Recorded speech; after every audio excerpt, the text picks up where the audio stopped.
మీరు ప్రజాపాలన అంటున్నారు, అందరినీ సమానంగా ప్రతిపక్షాలను కూడా సమానంగా గౌరవిస్తున్నాం అంటున్నారు.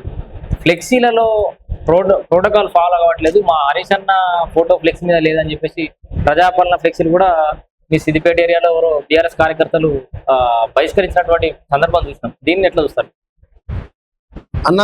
ప్రోటోకాల్ ఉల్లంఘన అనేది గతంలో బీఆర్ఎస్ నుంచే అధ్యక్షుడు హరీష్ రావు దుకాణం బంద్ అయింది కాబట్టి సిద్దిపేటలో ఇక వాళ్ళ ఉనికిని కోల్పోతున్నామన్న ఉద్దేశం కొద్దీ ఇవాళ ప్రజాపాలన మా ప్రజాప్రభుత్వంలా హరీష్ రావు ఏం చేస్తలేరు అన్న అంటుండు కదా, గొప్పలు చెప్తుండు కదా.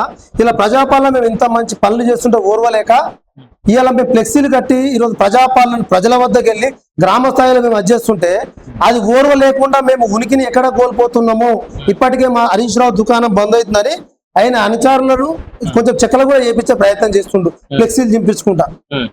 మేము ఎక్కడ కూడా ప్రోటోకాల్ ఉల్లంఘన చేయట్లేదు. ఆయన ప్రోటోకాల్ గురించి మాట్లాడాలంటే ముందుగా హరీష్ రావు క్యాంప్ ఆఫీస్ ని అయ్యా జాగిరి కాదు, గవర్నమెంట్ సొమ్ము. ఇవాళ అధికారంలో ఉంది కాంగ్రెస్ పార్టీ, సీఎం రేవంత్ రెడ్డి గారు. మొట్టమొదటగా రేవంత్ రెడ్డి గారి ఫోటో క్యాంప్ ఆఫీస్ లో, ఆయన క్యాంప్ ఆఫీస్ లో పెట్టి, ఎమ్మెల్యే గారు క్యాంప్ ఆఫీస్ లో పెట్టిన తర్వాత ఆయన అనుచరులు కానీ ఆయన కానీ ప్రోటోకాల్ గురించి మాట్లాడాలి. అప్పటిదాకా ప్రోటోకాల్ మాట్లాడే నైతిక హక్కు అర్హత కూడా వాళ్ళకి లేవు. సో